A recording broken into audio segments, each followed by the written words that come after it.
these two men after a rumor was spread about food poisoning at the NCC camp. The two were caught on camera slapping, kicking, punching this army officer in uniform when a mob stormed the NCC training camp.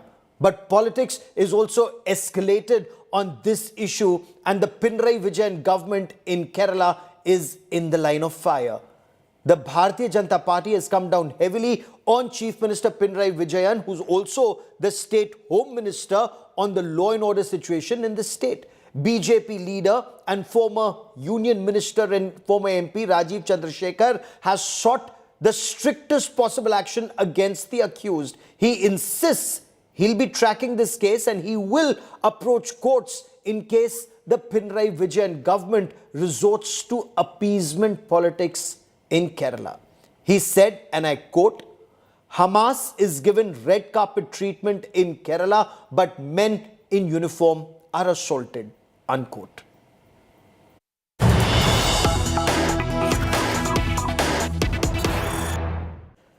There is anger and there is anguish in the uniformed fraternity across the length and breadth of our country, because soldiers who protect our borders, soldiers for whom the nation comes first, they ignore their families, they ignore their own well-being, they ignore everything else. For them, it's India first. But what India where an army officer is being assaulted by fellow Indians? Joining me now on this special broadcast is Rajeev Chandrasekhar, former minister, former member of parliament, someone who comes from Kerala and someone who's equally upset looking at these images that have gone viral across the length and breadth of our country. Rajeev Chandrasekhar, you are very upset. You're actually asking for Chief Minister Pinarayi Vijayan's resignation here. Why do you want the Chief Minister to resign in this case? Because the police say they've arrested the two accused in this case, sir. No, look, there are obviously multiple issues here, but the important issues, Gaurav, is that, you know, when somebody joins the armed forces, somebody wears a uniform, and there's this famous saying, you don't join the army because of the enemy behind you, in front of you. You join because of the people of the country behind you. You represent, in a sense, that uniform you put on because you believe that the people of India want you to serve them, to defend them, to protect the nation, and that you have the goodwill of the people of India that you are protecting. And this is almost a simple philosophy and simple thought that drives people to join the armed forces and serve the nation and fight, serve, die for the nation. So when you see something like this play out in Kerala, okay, I understand Kerala has lawlessness, that there is a complete breakdown of law and order in that state. Hooliganism is on the rise. But to actually see a uniformed officer, a senior lieutenant colonel, being manhandled and assaulted like that by two hooligans, two criminals, two absolute goons, and have a police standing by and only then respond when there is all of this hue and cry. And even now, I believe that the cases that have been filed against these two are weak cases, and they are going to be very weakly prosecuted. Now, you will say, why are you thinking this? Why is it that you don't give a vote of confidence to the CM, or why don't you have confidence in the Chief Minister? Yes. Because this is played out, Gaurav, many, many times in Kerala, that you essentially buckle to public pressure and make these token arrests. And then due to this pressure or that pressure, the same goons are back on the street and sending a message that the law doesn't rule in Kerala and hooliganism rules. So that's a very important point you're making, sir. The point you're making is that the two men who've been arrested, Nawaz and Nishad, the two arrested for assaulting a lieutenant colonel, a serving lieutenant colonel in uniform, you know, the way they're holding his throat or kicking him, it's completely unacceptable. But why do you think this is a token arrest, and that too 1 week after these images, and only after these images were shown on India Today, that the arrest actually took place, sir? Oh, absolutely. And look, even I missed this story, and I only reacted to the story when a colleague of mine from Kerala pointed out your show and your story, and I immediately watched it and I responded. Look, the reason for my skepticism, and not just my skepticism, the reason that I believe that Pinarayi Vijayan as the chief minister and home minister will go soft on this, and this is a genuine concern, is because he has a track record of doing this. He has done this many times in the past. When it becomes politically inconvenient, he lets people off or files weak cases, and then people are bailed out or let out by the courts because of weak cases. And in this particular case, please remember, these two parties in Kerala are both masters in appeasement politics. They buckle under appeasement politics all the time. And the community of these two people who assaulted this colonel is not to be simply brushed over or given a pass. And this is why I'm genuinely concerned that 8 months, 9 months into the state elections that are due in very short time, that Pinarayi Vijayan will say, no, that's fine. I filed a case.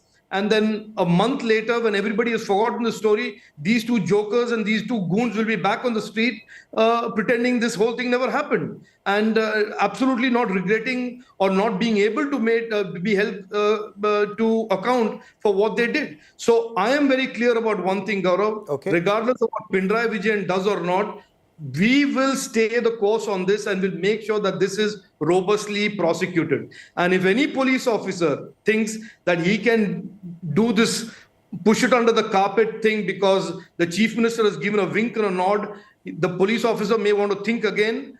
If the chief minister come home minister thinks that he is going to play appeasement politics with this case, he should think again. We are asking today, not just me, I think broadly, most people who are upset by this there basically only one ask of the chief minister: do your job. You are the home minister. Uphold the constitution, uphold the law, respect the armed forces, who have, by the way, just finished a tour of duty in Wayanad, saving and rescuing hundreds of lives of Malayalis from Wayanad during that natural disaster. Yes. So it can't be that you're only respectful to the armed forces when you're in trouble, and the rest of the time it's a free-for-all where any hoodlum or any criminal can do whatever they want. That is not. When you look at those images, and I want to reach out to you because you're also a soldier's son. Your father was a very well-respected aviator, someone who wore a uniform of the Indian Air Force for our country. So you understand the ethos, the izzat of the Vardi. But these gentlemen, Nawaz and Nishad, the two accused, why would you think that people like Nawaz and Nishad would not understand the respect our nation gives to the uniform, the way they're kicking an army officer in uniform? No, look, this is it's inexplicable to me. I don't get it. I mean, are these people absolute lunatics, or have they been indoctrinated by this Marxist communist Congress free for all, where they've started to believe that anything goes, laws don't matter, respect doesn't matter, a uniform doesn't matter? I don't know. I don't know the answer. And I certainly don't want to play psychologist and figure out what these lunatics, what's going on in their heads. I certainly don't want to waste my time on that. But I am going to certainly commit a lot of time, and many of us are going to do this, to ensure that this never happens again. And these two people are taught an exemplary lesson of what happens when you disrespect people who serve the nation, because they serve the nation for all of us. And you, everybody have an interest in making sure that those people are never disrespected. And I don't care if they are the communist goons or Congress goons or goons generally without any affiliation, that they have to be held to account under the law. For this is absolutely incontrovertible, and there cannot be any argument, even if the argument comes from a failed chief minister or home minister. It is also being said in Kerala that why are you singling out Nawaz and Nishad, who assaulted an army officer in Kerala? Incidents like this take place in multiple other cities where our soldiers have been roughed up, at times by the police, at times by people when they return home. It's a wider problem in our country. How would you respond to that, sir? Look, the members of parliament and public representatives of different states can answer to what happens in their states. I am only concerned about Kerala, my state. I certainly don't want the Malayalis at large, Kerala, my state, to get this reputation that we are somehow ungrateful to the people who protect us, who serve, who give up life and limb for our country, that we somehow we consider them not worthy of our respect. I don't want that perception.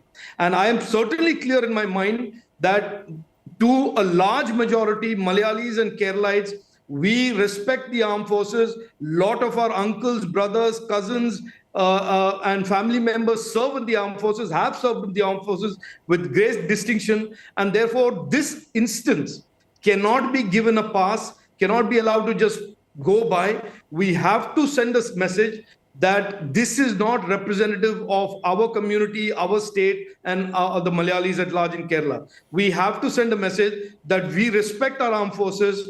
We consider them not just worthy of our respect, but consider them worthy of our devotion, and that we will not allow two aberrations, however connected they are or whatever community they come from, to change that perception in the minds of all of those who come and serve in our armed forces. So that is an important message. For the rest of the country, I don't know. It's for their public representatives to figure out that problem. It is clear to me that hooliganism, and there are political hooliganism, politician-backed hooliganism that has begun to believe that there are no boundaries, there are no red lines.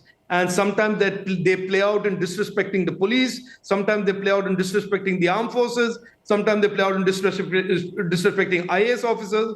But it should be made clear to everybody that there are red lines, and that is called the law. And it's not enough for their leaders to wave constitutions and talk glibly and smoothly about the law. You have to practice the law. And you have to practice the law when it matters the most, especially in an instance like this. And this, in my opinion, matters a great deal. And why are you accusing the Chief Minister of Kerala, or why is this your apprehension about appeasement politics? Why do you think that there could be appeasement? Because we are told that one of the accused is also from your party, or someone who incited people there is also from the Bharatiya Janata Party. I don't care who they are from, Gaurav. I absolutely don't think there is any the political affiliation or the pedigree of what he studied, did not study, where he came from, what he ate matters in this issue. The fact is they did wrong, and the wrong must have consequences. And the reason I'm skeptical about the Chief Minister Pinarayi Vijayan, he is also Home Minister, and him and me have had an encounter in the past when after October 7th, he essentially allowed a Hamas representative to participate in a video conference in an obvious attempt to radicalize the youth of Kerala. And when I challenged him on that, he called me a communal person. He called me a communal person for asking questions of why he's allowing Hamas to penetrate the minds of our youngsters in Kerala. And he then filed a case against me. So I know that it is coming to election season. I know the way these politicians of the CPM and the Congress think. For them, appeasement is the shortest cut in terms of politics. They don't want to do the right thing. They've never done the right thing. And therefore, I have a healthy skepticism about him doing the right thing. That is why I didn't say don't do it. I said, please do your duty. I said, please do the right thing. Please prosecute these two people to the fullest. Don't file weak cases and don't prosecute them weakly so that they're just out of jail or out of court in a flash, which is the go-to strategy when it becomes politically inconvenient to take the case to a natural conclusion. And that Pinarayi Vijayan is a master at it. He has done it for not years, he's done it for decades. And you know the history of Kerala and the violent politics of Kerala, and you've never heard of anybody being held to account for all that violence. And there is a reason for that. And the reason is this. And that is why the skepticism, Gaurav, and it's nothing, it's not about anything personal. It is about his conduct and the political expediency that undermines the rule of law in Kerala, not now, but for years on end.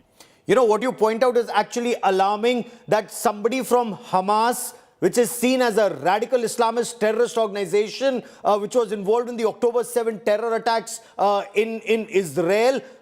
Somebody from Hamas is permitted to address people in Kerala, and an army officer is assaulted and arrests only take place a week later. You're looking at this as appeasement politics, and God forbid, should this appeasement politics continue, what is your strategy to ensure, whether it is a Nawaz or a Nishad or others like them, do not take law in their own hands? How will you ensure that, sir? Look, either the state prosecutes this crime or we will prosecute the crime. Either the police does a good job or we will go to the court and have the court direct the police and monitor the police's job in terms of investigating and prosecuting this crime. There is no scenario under which this crime will go uninvestigated and unprosecuted. On that, I want to give Mr. Pinarayi Vijayan an absolute 100% guarantee, and it's a Rajeev Chandrasekhar guarantee. We will not, and a whole bunch of us who are very upset about this, will not allow Mr. Pinarayi Vijayan or his friendly police to sweep this under the carpet. That is not going to happen. And the best solution, as far as I am concerned, is that the government does the right thing, the Home Minister does the right thing, the Kochi City Police does the right thing, and it's not a very difficult right thing to do. They should just investigate this, file the toughest strictures under the law, prosecute these people and send them to jail where they belong. And then they will come out wiser, and they will come out a lot more smarter about the red lines that they can cross and they cannot cross. We will track that story very closely. Rajeev Chandrasekhar, for joining me here on India Today. Many thanks. Attacking an army officer in uniform, strictly unacceptable. Our men and women in the armed forces, our men and women in uniform, police, Central Armed Police Forces, the armed forces, they've risked their lives protecting our nation. There is no way that you permit anybody attacking our men and women in uniform. We'll track this story very closely. Lots more coming up. Stay with us. India's first solar probe. This Ram Temple rising. Qatar has released ex-Indian Navy officer. The Supreme Court struck down electoral bond scheme. The explosion took place at the Rameshwaram Cafe in Bengaluru. Sonam Wangchuk is on a 21-day hunger strike unto death. 102 seats went to polls today. Bomb Oaks' school got a bomb threat. Democracy has won. It's good for India to have an opposition. Sealdah-bound Kanchenjunga Express met with an accident. India won. Get ready to welcome the Indian team. The Shadi of the Year, high-profile guest list for the wedding. Kerala hit by a natural calamity yet again. Why has India failed to crack the Olympics code? 20 medals in just 6 days at the Paris Paralympic Games. Brutal rape and murder. The clash between Metis and Cookies is once more boiling over. Jammu and Kashmir goes to the polls for the first time in 10 years. Justin Trudeau wage a diplomatic war with India. Ratan Taja's demise. 36, no more, but what a legacy. Violent clashes in Uttar Pradesh's Sambhal has intensified. The US indictment against Gautam Adani has gone beyond winning the world title. He's the youngest world champion in history. India remembers Dr. Singh. Jeet Dosanjh, how are tickets selling out within minutes of going online?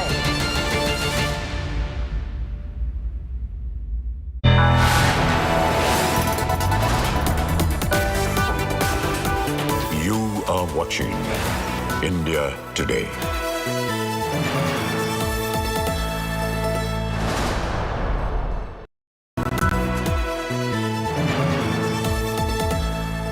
Motorola Razr 50 Ultra comes with Google Gemini.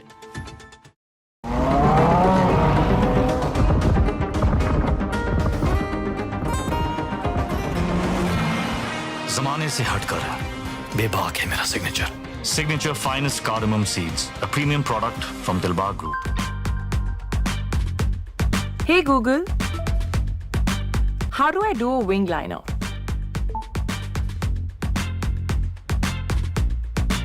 AI Re. Flip the script with the new Motorola Razr 50 series. Hello, Moto. Motorola Razr 50 Ultra comes with Google Gemini. Hi, I am AI anchor Sana, bringing the top headlines for you, presented by Motorola. Manipur Chief Minister Biren Singh apologizes for violence, says, I feel regret and want to say sorry to the people of the state. Arvind Kejriwal challenges BJP, calls for Pujari Granthi Saman Yojana in all BJP-ruled states. Congress leader Sandeep Dikshit to sue Aam Aadmi Party's Atishi and Sanjay Singh for defamation.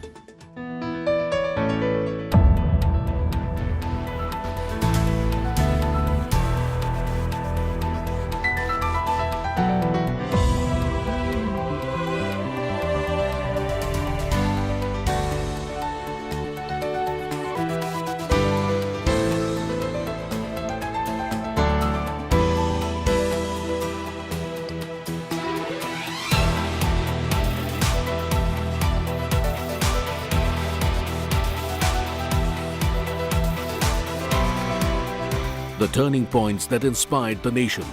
India Today. Making sense of India. Subscribe now.